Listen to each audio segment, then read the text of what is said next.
జై సీతారాం. రామరాజ్యం సీతమ్మలకే సాధ్యం. Male rule fail, female rule hail. ఇది ఒక నూతన సిద్ధాంతం. గతాన్ని మార్చలేము, భవిష్యత్తును మార్చుకుందాం. శ్రీ సీతారామ ధర్మ ప్రచార క్షేత్రం. ఇది ఒక నూతన సైద్ధాంతిక ఉద్యమం. ఇది ఒక నూతన సైద్ధాంతిక ఉద్యమ ఛానల్. ధనాన్ని ఓడించి బంధాలను గెలిపించడమే ఈ ఉద్యమ ధ్యేయం, ఈ ఛానల్ ప్రయత్నం. ఈ ఉద్యమంలో ఇది 15వ వీడియో.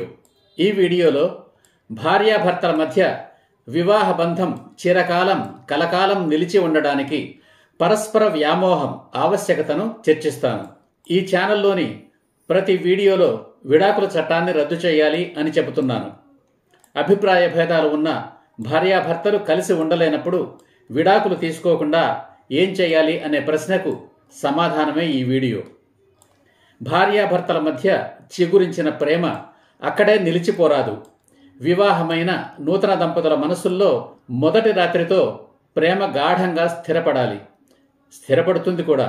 3 రాత్రులు పూర్తి అయిన తర్వాత ప్రేమ సరిపోదు. ఒకరిపై ఒకరికి ఆ ప్రేమ క్రమంగా పెరిగి పరస్పర వ్యామోహంగా మారాలి. వ్యామోహం అంటే శృంగారం కోసం తపన కాదు. ఒకరు లేకుంటే రెండవ వారు బ్రతకలేనంత ప్రేమే వ్యామోహం. అంటే ఒకరు చస్తే రెండో వారు కూడా చావాలి అని నా అభిప్రాయం కాదు. భౌతికంగా లేకపోయినా మనసు నిండా వారు నిలిచిపోయి ఉండాలి. వారి స్థానంలో మరొక వ్యక్తికి చోటు ఉండరాదు. పోయిన వారి కోసం పోనవసరం లేదు.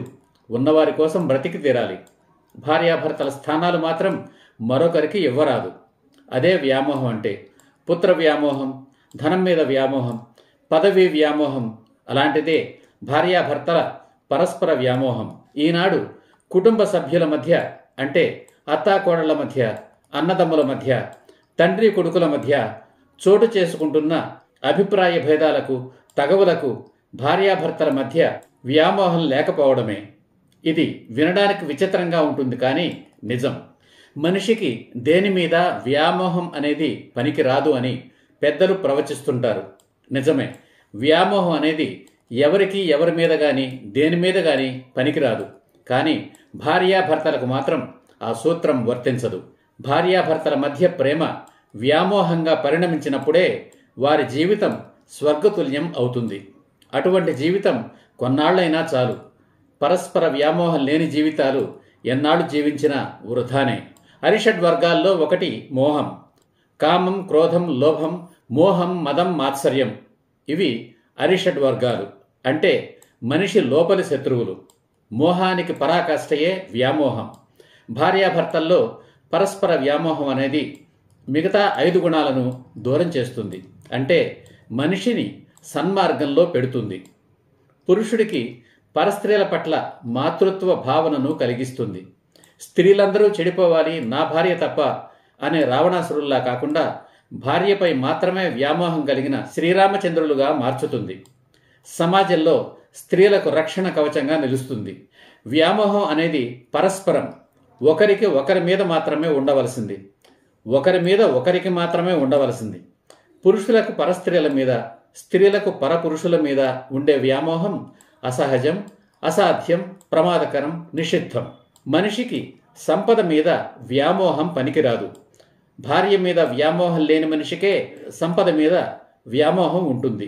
కానీ ఆ సంపదకు ఏ మనిషి మీద వ్యామోహం ఉండదు. సంపద చంచలమైనది అంటారు. అంటే ఒకే చోట శాశ్వతంగా ఉండదు. ఒకరి దగ్గర శాశ్వతంగా ఉండదు. ఇవాళ ఒకటి దగ్గర ఉంటుంది, రేపు మరొకటికి స్వంతం అవుతుంది. కనుక ఆ వ్యామోహం పరస్పరం కాదు. పరస్పరం కాని వ్యామోహం దుఃఖహేతువు. సంపదపై వ్యామోహం ఉన్నవాడు వివాహం చేసుకోవడం మానేయాలి.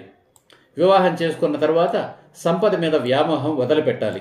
ఉదాహరణకు, వరకట్నం కోసం వివాహం చేసుకోదలచిన వరుణ్ణి వధువు తల్లిదండ్రులు నిర్ద్వందంగా తిరస్కరించాలి.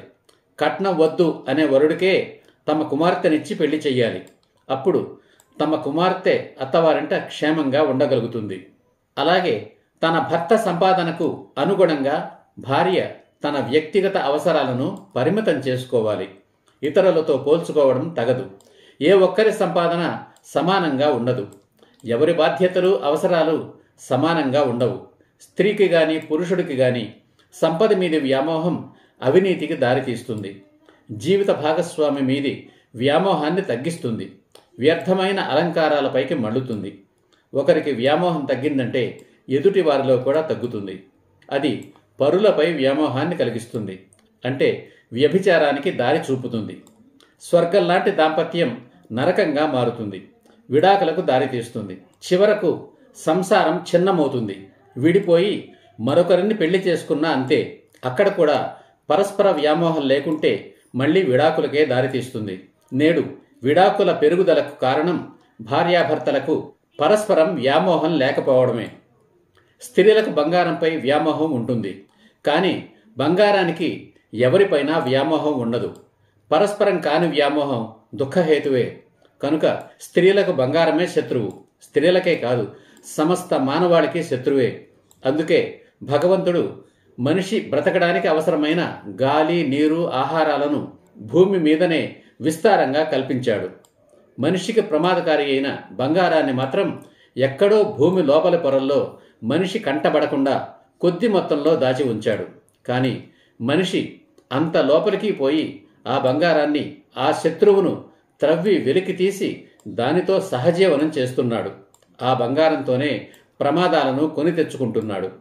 స్వర్గతుల్యమైనది సీతమ్మ జీవితం. కేవలం బంగారు రంగు మాత్రమే ఉన్న ఒక లేడిపై మనసు పడింది. బంగారు లేడి కాదు, బంగారు రంగు లేడి. ఆ క్షణం నుండి సీతమ్మ జీవితం నరకంగా మారిపోయింది. అలాంటి బంగారం మీద ముఖ్యంగా స్త్రీలు వ్యామోహాన్ని తగ్గించుకోవాలి. తల్లిదండ్రులకు పిల్లల మీద ప్రేమ సహజం, కానీ వ్యామోహం పనికిరాదు. అలాగే పిల్లలకు తల్లిదండ్రులపై ప్రేమ, అంతకు మించి భక్తి ఉండాలి, కానీ వ్యామోహం పనికిరాదు. పిల్లలు పెద్దవాళ్ళై పెళ్లి చేసుకుని తమ జీవిత భాగస్వామిపై వ్యామోహం కలిగి ఉండాలి. రామాయణంలో దశరథుడికి తన పెద్ద కొడుకు శ్రీరాముడి మీద వ్యామోహం. అదే అతడి ప్రాణాలు తీసింది. తన 3 భార్యలకు అన్యాయం చేసింది. దశరథుడికి భార్యల మీద వ్యామోహం లేదు. కారణం, అతనికి 3 భార్యలు. ఒకవేళ ఉన్నా అది పలుచబడి ఉంటుంది. మంది ఎక్కువైతే మజ్జిగ పలుచబడుతుంది అని సామెత. వాళ్లకు భర్తపై వ్యామోహం లేదు. రాముడు దూరమయ్యేసరికి దశరథుడి ప్రాణాలే పోయాయి. రాముడికి తండ్రి మీద భక్తి ఉంది, కానీ వ్యామోహం లేదు. వ్యామోహం అంటే ఒక్క భార్య మీద మాత్రమే ఉండేది. 2 భార్యల మీద ఉండేది వ్యామోహం కాదు. 2 భర్తలు అనే ఆచారం లేదు, కానీ ఒకవేళ ఉంటే 2 భర్తల మీద ఉండేది కూడా వ్యామోహం కాదు, వట్టి కామం మాత్రమే. ఎదుటి వారిపై వ్యామోహం ఉన్నట్లు నటిస్తే ఎదుటివారు కూడా అలాగే నటిస్తారు. కనుక వ్యామోహం విషయంలో నటన వల్ల ప్రయోజనం ఉండదు. భార్య చనిపోయిన తరువాత పునర్వివాహం చేసుకుంటే అది వేరు. ఒక భార్య ఉండగా 2వ భార్య అంటే ఆమె అతనికి పరస్త్రీతో సమానమే. సీతారాములు ఇద్దరికీ ఒకరిపై ఒకరికి వ్యామోహం. అందుకే వారు ఆదర్శ దంపతులయ్యారు. రాముడు అయోధ్యను విడిచి వనవాసానికి వెళ్లవలసి వచ్చినప్పుడు రామునితోడే తనకు అయోధ్య అన్నది సీత. అది సీతకు రాముడిపై ఉన్న వ్యామోహం. సీతను రావణాసురుడు అపహరించినప్పుడు రాముడు క్రిందపడి పొర్లి పొర్లి ఏడ్చాడట. అది రాముడికి సీతపై ఉన్న వ్యామోహం. జయాపజయాలనేవి దైవాధీనాలని తెలిసి కూడా రావణాసురుడితో యుద్ధం చేసి అతన్ని సంహరించి సీతను తిరిగి పొందాడు. పోతే పోయిందిలే, మరొక భార్యను తెచ్చుకుందాం అనుకోలేదు. అది రాముడికి సీతపై ఉన్న వ్యామోహం. తన ప్రజలలో ఒక అనామకుడు సీత గురించి తప్పుగా మాట్లాడినప్పుడు తన సింహాసనాన్నే త్యజించడానికి సిద్ధపడ్డాడు. అది రాముడికి సీతపై ఉన్న వ్యామోహం. సోదరులు అంగీకరించకపోయేసరికి చేసేది లేక సీతను అడవికి పంపాడు, కానీ మరో స్త్రీని పెళ్లాడలేదు. జీవితాంతం సీత జ్ఞాపకాలతో బ్రతికాడు. రాముడి మనసు నిండా సీతే ఉంది. అది రాముడికి సీతపై ఉన్న వ్యామోహం. భర్త తనను వీడినా సీత మనసు నిండా రాముడే ఉన్నాడు. అది సీతకు రాముడిపై ఉన్న వ్యామోహం. అంతకంటే ముందు పరమశివుడు దక్ష ప్రజాపతి కూతురు సతీదేవిని వివాహమాడాడు. వారిరువురికి పరస్పరం వ్యామోహం. కొంతకాలం తరువాత మామ దక్ష ప్రజాపతి అకారణంగా శివుడిపై ద్వేషం పెంచుకున్నాడు. అహంకారంతో నిరీశ్వర యాగం తలపెట్టాడు. కూతురుని అల్లుణ్ణి పిలవలేదు. పిలవని పేరంటానికి వెళ్లవద్దని భార్య సతీదేవికి చెప్పాడు శివుడు. కానీ పుట్టింటి మీద మమకారం ఆమెను ఆపలేకపోయింది. శివుడు అయిష్టంగానే అనుమతించాడు. సతీదేవి పుట్టింట యాగానికి వెళ్ళింది. కన్న కూతురని కూడా చూడకుండా ఆమెను అవమానించి ప్రాణం తీశాడు దక్షుడు. భార్యపై వ్యామోహం చంపుకోలేని శివుడు మతి తప్పి పిచ్చివాడై భార్య భౌతిక కాయాన్ని భుజాన వేసుకొని తిరుగసాగాడు. అజరామరుడు శివుడు అంటే చావు పుట్టుకలు లేనివాడు, ప్రాణం పోదు, అంతకంటే ఏం చేయగలడు? అది పరమశివుడికి సతీదేవిపై ఉన్న వ్యామోహం. అనంతరం విష్ణుమూర్తి కల్పించుకొని సతీదేవి భౌతిక కాయాన్ని ముక్కలుగా ఖండించగా ఆ శకలాలు భరతఖండంలో 18 ప్రదేశాలలో పడ్డాయట. ఆయా ప్రాంతాలు పవిత్ర అష్టాదశ శక్తి పీఠాలుగా హైందవుల పూజలు అందుకుంటున్నాయి. అప్పటికి చనిపోయిన తన భార్యపై వ్యామోహాన్ని చంపుకోలేక శివుడు యోగ సమాధిలోకి వెళ్ళాడు. చనిపోయిన సతీదేవి మరుజన్మలో పార్వతీదేవిగా హిమవంతుడి ఇంట జన్మించింది. శివుడిని తప్ప ఇంకెవరినీ పరిణయమాడనని పట్టుబట్టింది.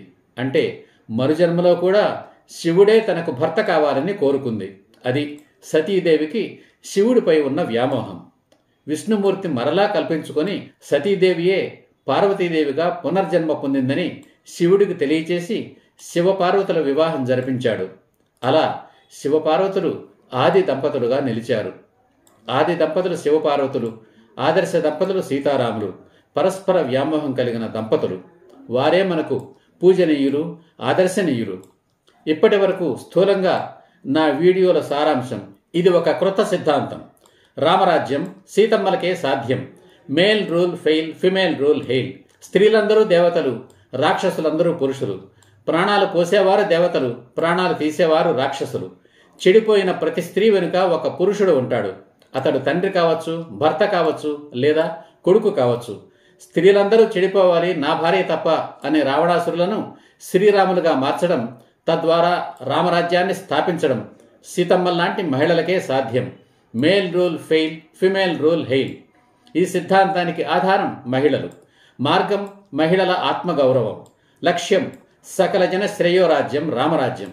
ఈ ఉద్యమంలో మొదటి అడుగు విడాకుల చట్టం రద్దు, రెండవ అడుగు నిజమైన మహిళా సాధికారత, మూడవ అడుగు వ్యభిచార దురాచార నిర్మూలన.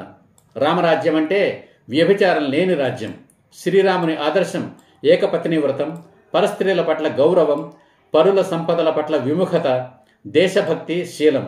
ఇవే రామరాజ్యానికి ఆధారం. పురుషుల అక్రమ సంపాదనకు పరస్త్రీల పొందు తప్ప మరో ప్రయోజనం లేదు. స్త్రీలకు డబ్బుతో ప్రయోజనమే లేదు. నమ్మకం, ఇష్టం, ప్రేమ, ఇంకా గౌరవ భావాల పరాకాష్ఠయే భక్తి. భక్తి అంటే భగవంతుని గుణాలను స్వంతం చేసుకోవడం. శీలం అంటే ఆత్మగౌరవం. ప్రాణం కంటే శీలమే గొప్పది. తమ శీలాన్ని కాపాడుకోవడమే కాక తమ పురుషుల శీలాలను కూడా కాపాడగలిగే శక్తి సామర్థ్యాలు సీతమ్మల్లాంటి మహిళలకే ఉన్నాయి. ఒక స్త్రీ అవినీతి సంపాదన ఆమె ఆత్మగౌరవానికి భంగకరం. ఒక పురుషుని అవినీతి సంపాదన అతని ఇంటి స్త్రీల ఆత్మగౌరవానికి భంగకరం. అవినీతిపరుడు దేశభక్తుడు కాలేడు, దేశభక్తుడు అవినీతిపరుడు కాబోడు. తండ్రి ఆస్తిలో స్త్రీలకు హక్కు, పురుషుడి సంపాదనపై అతడి తల్లికి భార్యకు సమాన అధికారమే నిజమైన మహిళా సాధికారత. స్త్రీ జాతిని, తద్వారా మానవ జాతిని రక్షించడానికి ఏర్పడిందే వివాహ వ్యవస్థ. ఆ వివాహ వ్యవస్థను నాశనం చేయడానికి జరిగిన ఏర్పాటే విడాకుల చట్టం.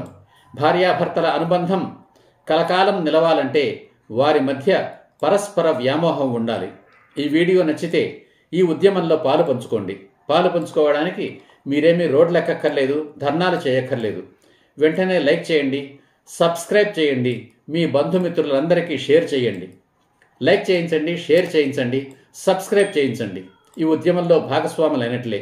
మరో ముఖ్యమైన విషయం, ఈ వీడియో కేవలం శ్రీరాముని దైవంగా నమ్మే హిందువుల కోసం, శ్రీరాముని దైవంగా నమ్మని హిందువుల కోసం కూడా, మహిళామ తల్లుల శ్రేయోభిలాషులు ఎవరైనా వారందరి కోసం. జై హింద్, జై సీతారాం.